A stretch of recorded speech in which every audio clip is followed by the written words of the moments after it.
to inform the operation. So those are, if you like, my intro views as to this collaboration issue. I'd like to now introduce our first speaker, which is Julian Pickering. Julian's a degree in applied physics from Brunel University, joined BP. He was latterly head of the Field of the Future group in BP. He left BP in 2010 and now runs his own company, Digital Oilfield Services, with colleagues in America. Julian.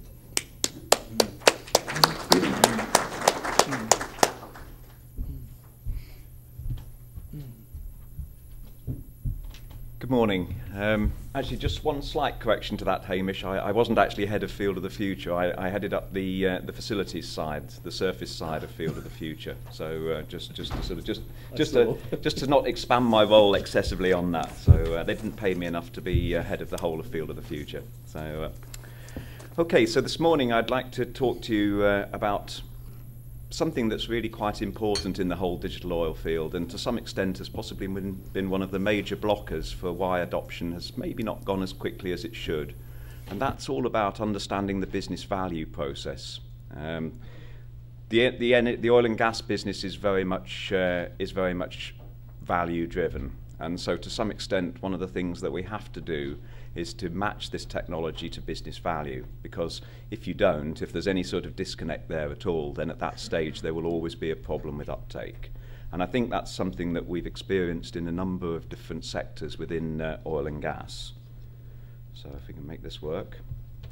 So just the first slide here, I just really want to kind of throw this in as a thought really, and it's to some extent, perhaps I should have put a question mark at the top of this title.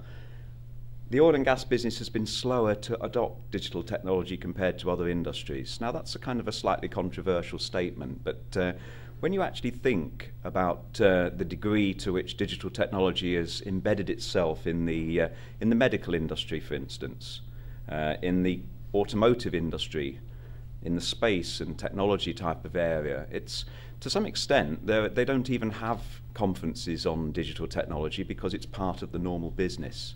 So to some extent, here we are talking about the digital oil field as though it's something slightly different. And really what we need to do is to get ourselves in the course of the next sort of 2 to 3 years to a point where we no longer talk about digital oil field technology as a separate subject. We just talk about oil and gas operations, and the digital technology is naturally embedded into that. So again, I do realise it's slightly controversial to say that it's been slower to adopt. There are obviously many areas where that has happened, but I think most of us would agree that it's perhaps not as embedded as to a sufficient degree that it should be. Now, one of the drivers that might change that is a number of external factors that are changing within our industry. And one of those key things there really is that the way we operate as an organisation now in the widest oil and gas sense is starting to become very different. It's becoming increasingly real time, and by that I mean decisions have to be made very much in real time, or right time, call it what you will, but fundamentally we need to sort of start making decisions as wells are being drilled, as surface facilities are producing, as we start to go through pipeline operations, refining, the whole gamut across oil and gas. We need to become increasingly collaborative because our business is very international now, and we're starting to work across boundaries. We're having to sort of work across language issues against cultural issues and so on. And we've actually got a shortage of experts, which has been talked widely about, so I won't work on that. But fundamentally we do need to become a lot more collaborative in our whole approach. We've also got a very challenging set of business drivers that we're facing, and we're starting to see the industry moving from a point where progressively it's starting to become more of a virtual industry, and the sort of the pictures here are starting to show the fact that more and more of us in fact are interacting with operations not by being there but actually through PC type technology or through IT technology in the widest sense. We're actually starting to look at real-time data. We're talking to people who are at sites. We're not physically there ourselves. And so we're therefore making increasingly large demands on the digital technology to actually make that happen. But fundamentally, we've got a lot of challenges. A lot of the development areas these days are far more hostile. They're in deeper water. The actual oil and gas recovery is an awful lot more difficult. There's a lot of socio-economic issues to be overcome. So to some extent, these things are actually possibly going to act as a catalyst to improve the uptake of digital technology. So from looking at it from a parochial point of view, with the sort of people that we've got here today, that's actually quite good news. Now, the digital oilfield technology obviously isn't new. It's been bandied around now for quite some years, and perhaps in many ways it's been oversold. And so why is that? So is it really the sort of the golden nugget? Is it the answer to all the oil and gas problems that we have? Well, I think the answer to that is no. What we probably need to do is to paint a very realistic picture in terms of what digital oilfield technology can actually deliver for you. And again, tie it into the value process so that people can actually understand this is what it really does for you. It isn't the answer to everything, it isn't a golden nugget, but it can make some very serious improvements in terms of efficiency and operability of our operations. Now, one of the things that I want to sort of leave you with today effectively, and we'll summarize this at the end so you'll see these points again, is really, from my perspective, there's 5 key parts of deploying or developing a digital oilfield type solution. The first very much is about engaging the business. The second one, very key, is defining the business value. And these are things really that need to be in place before you even think about any IT or any type of solutions and so on. Thinking about the work processes. Again, we'll go into this in some detail in a few moments, but the work processes required within the digital oil field are very different from traditional work processes, and we need to give some thought to the implications of that. Designing a secure IT architecture, again, very fundamental. Without that, this technology does not hang together. And then finally is deploying the solutions. And one of the problems, I think, is that in so many applications of this technology, people have rushed into number 5 and have rushed in to deploy solutions before they've really given appropriate thought to the first 4 points.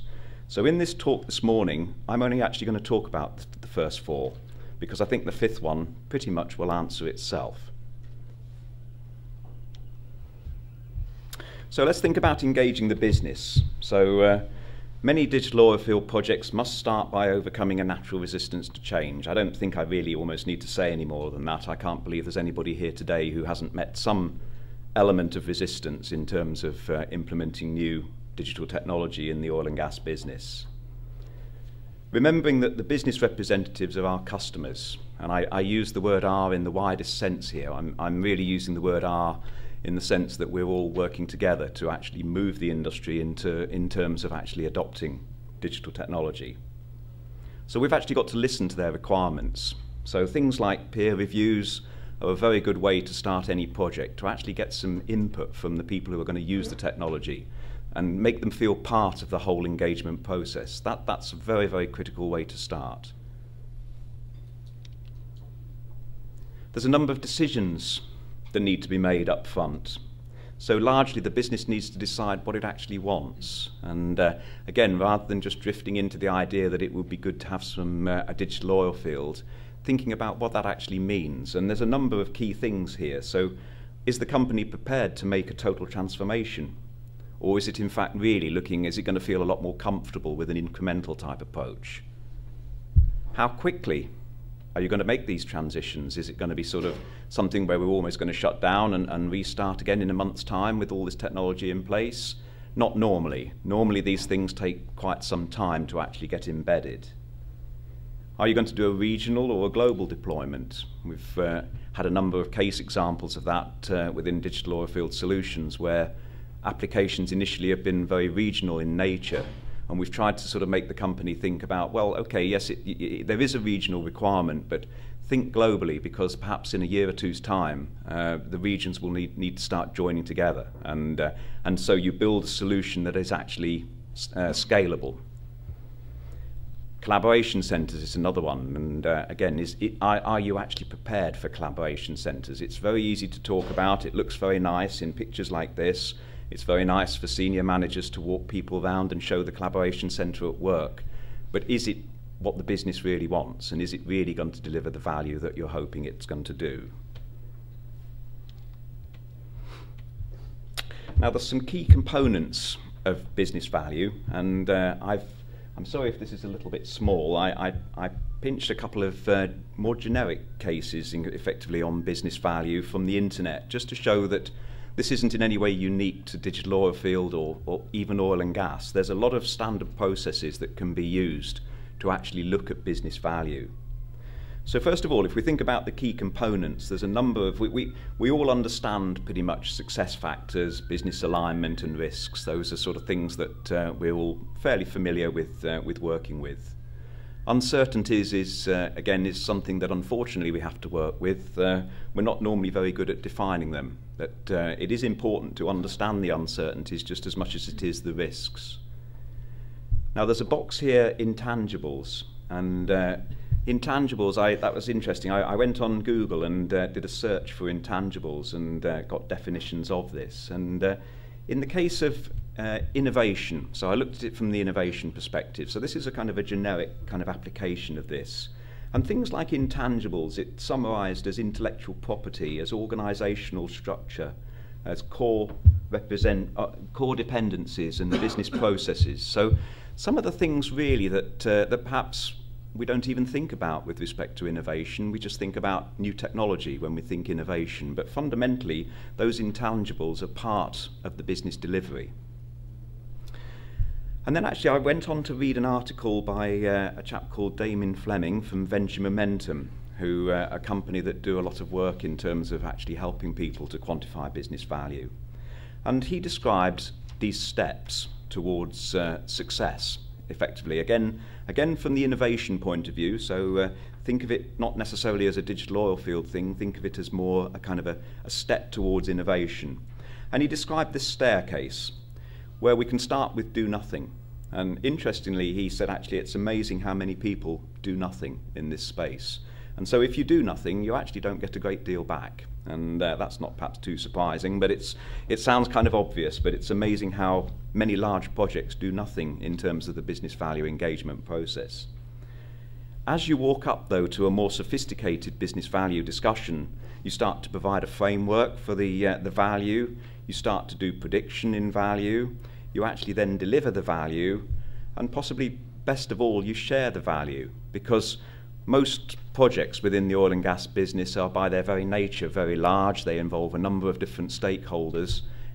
We need a win-win environment. So all the different players in there need to capture a piece of this value. We're all in business, we all need to make money. So you can't have a process where somebody's making all the money and somebody else is losing out. So the business value process needs to be thought of in the widest possible sense. Now, one of the key enablers for this, and I do quite a lot of work with energistics and the data standards, and you'll hear a lot more about that later through Jerry Hubbard's presentation. But a couple of points that I think are worth endorsing here. That generally speaking, end users now, and they're no longer willing to tolerate a lack of connectivity and different systems. One of the things that comes to mind is if I walk down to one of the IT superstores in the high street, I expect to be able to buy any printer and use it in conjunction with any PC or Mac or any sort of device that I choose to use. I'm not prepared to sort of buy one device and only then from then on buy everything from the same vendor because nothing else works with it. One of the things, and that perhaps rings a few bells with respect to what's been going on within the oil and gas industry in the past. And so things like the data standards are extremely important as key enablers for digital technology. And so as vendors, and I speak again from the people that are here representing that, solutions must be coherent and they must work together. And there must be that framework that the last slide showed, whereby there's a win-win situation for everybody to play in that space. So that's a very key part. Now, one of the business models that we use within Digital Oilfield Solutions is helping people identify the business value chain.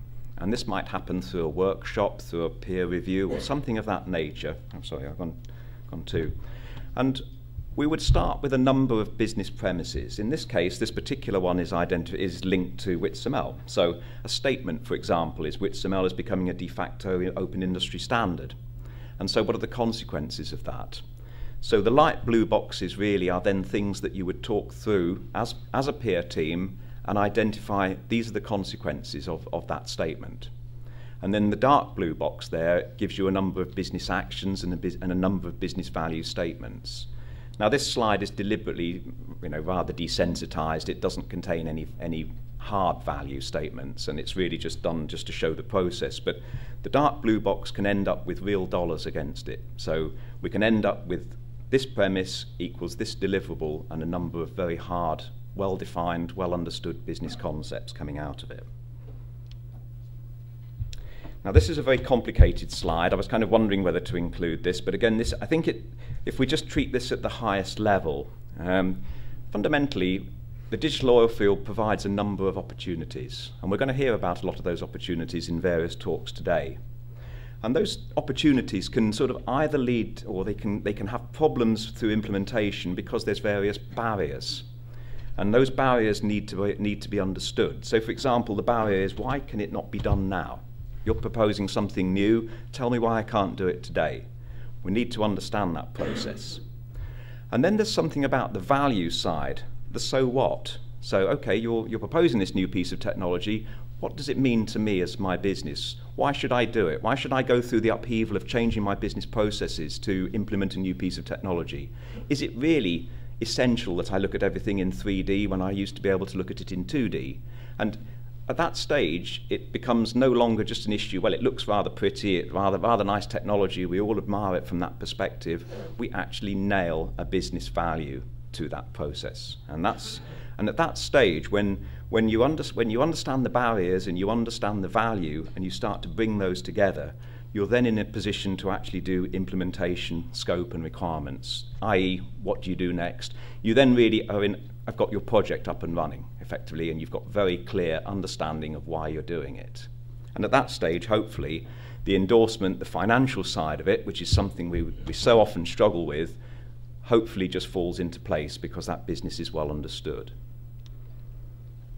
Now, in terms of the digital oil field, I mean, what are some of these business value examples? Well, to run through these, I'm sure most of you can identify with some of these things anyway. And if you're, for example, dealing with well planning, you can actually, through better collaboration, you can improve times, your cycle times and so on. You can look at sidetrack options when you're drilling and so on. And in well operations efficiency, you can do better geosteering, you can respond to abnormal situation management during the drilling process and so on. So these are the kind of things that you would start as premises, but these are not good enough on their own. Just to put up a slide like this in front of a senior manager in an oil company isn't in itself going to do anything at all. What you need to do is the consequences of this. So for example, if we do improved geosteering during drilling operations, what does that mean? How many dollars does that make? How more quickly can I actually deliver my well? So these are some of the things that I think, and I've been as guilty of it as anybody in the past. We put up slides like this and thought that's enough, everybody's going to buy into it because we've got this, but it isn't enough. And it's really only the first start of a process that needs to be properly defined. The other one, next item on those list was about work processes. So work processes need to be adapted specifically for the digital oil field. So a number of things that the digital oil field delivers is globalization, operating remotely and operating through collaboration, right time decision making and so on. So therefore you start to impose work processes on individuals. So for example, the chances are that your experienced engineers who are used to going to well sites to make real-time decisions there at the well site actually may not be competent to do that operating from a remote office. largely because they may not be aware of the remote operations, they don't know the people they're working with, they don't understand the local conditions, the local cultural issues. It's a whole raft of things that actually need to be put in place for somebody to work remotely and to use this technology successfully. There's something about understanding the working environment. You're going to ask somebody perhaps to work in a drilling collaboration centre, whereas they used to sort of spend a lot of time on a plane. That's a big change, and a lot of people actually have a great deal of problems adjusting to that.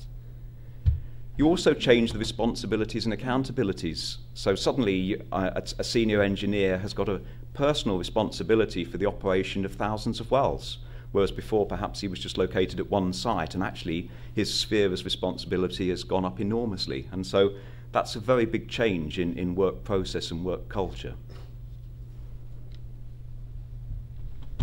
Designing a secure IT architecture, that's the sort of the final point before we start to dive into the IT side.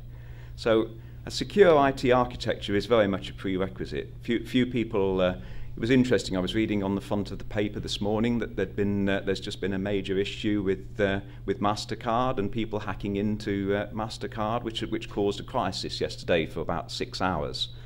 So that's the kind of thing that we can't tolerate within oil and gas operations. We can't have that risk. That risk will negate a lot of the value statements that you're putting forward for digital oilfield technology. If somebody thinks that there's a high probability that we might lose control of an operation, or we just basically are operating blind, or worse still, we're operating on false information and making decisions on that, that will, any concept you might have of knocking a day off the rig time or anything like that will completely disappear because people will not accept it. You're going to need specialist skills for that as well. Many IT organisations within oil and gas companies are not going to be experts necessarily in the kind of secure architecture that you need to use the digital oil field effectively. And I think one of the very key things is people tend to benchmark where they were prior to the digital oil field. So they tend to think, oh, having the data is a bit of a nice to have and it's going to make our operation better.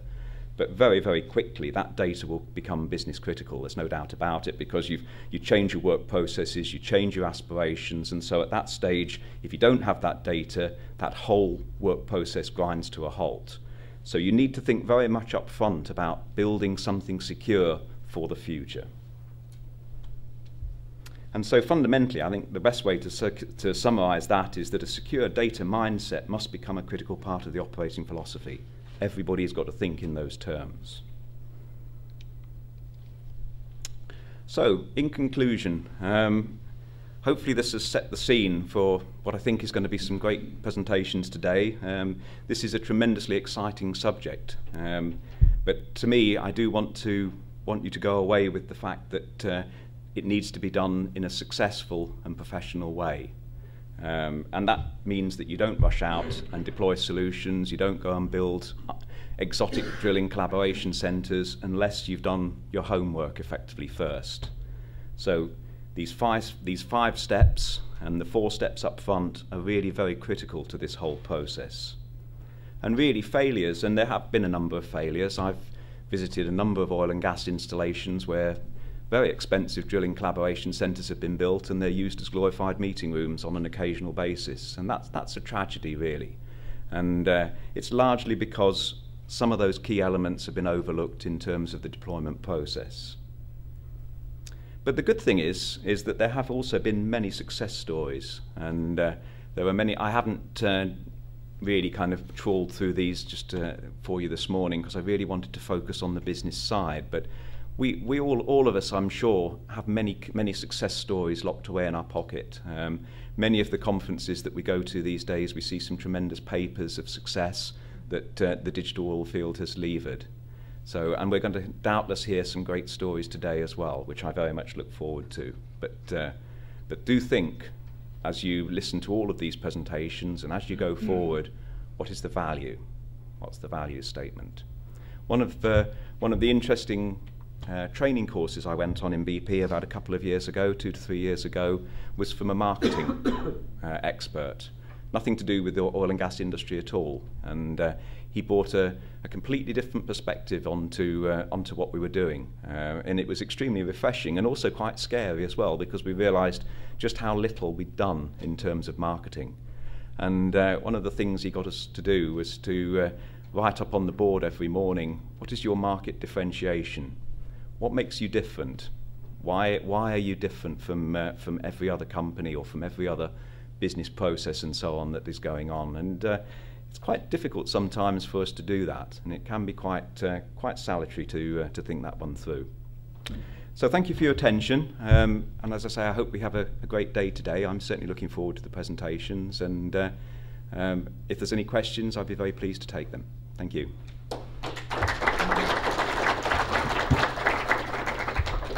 Indeed, time for questions, but while you're thinking of those, Julian, engaging the business, how much do you feel you're in a technology push to the business, or is the business pulling the technology in? That's a very interesting question, Hamish. I think, generally speaking, the digital oil field is still very much in the push side, is my personal view on that. What we want to do is transition to a point where it does become business as usual. I think within BP, certainly within the sort of the drilling area, we'd started to make that transition. All recent greenfield projects have used WITSML, for example, as the data standard. They've used real-time information associated with them. So to some extent, that's good, because people are now starting to think of that being the business as usual solution. But I think I approach an awful lot of companies, and it does feel like you're sort of the second-hand car dealer who's trying to flog them a piece of technology. It isn't deeply embedded within our organisation, and I think a lot of medium and smaller oil and gas companies really struggle to understand how they can play in this space.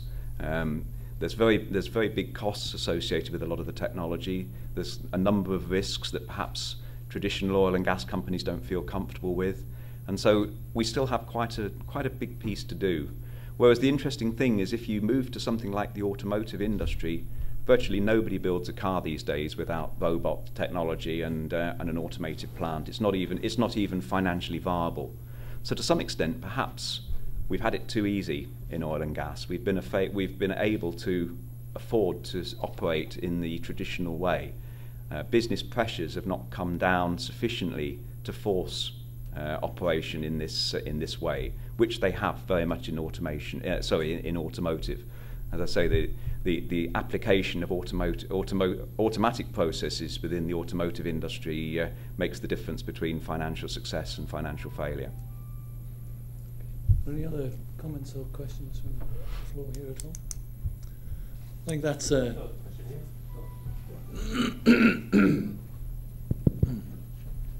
Hi, just more of an observation really. I've recently been involved in implementation of a real-time drilling system for a company, and I noticed a big gap in perception and take-up between the young graduate engineers who are coming in, to whom this kind of technology and this idea of collaboration is second nature, and perhaps the kind of the older generation of engineers who really just look at it and have absolutely no clue.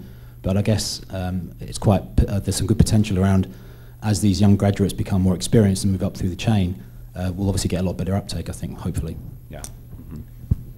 I absolutely agree with that latter point. I tend to feel that we're part of the problem rather than the solution, actually. So, anyway.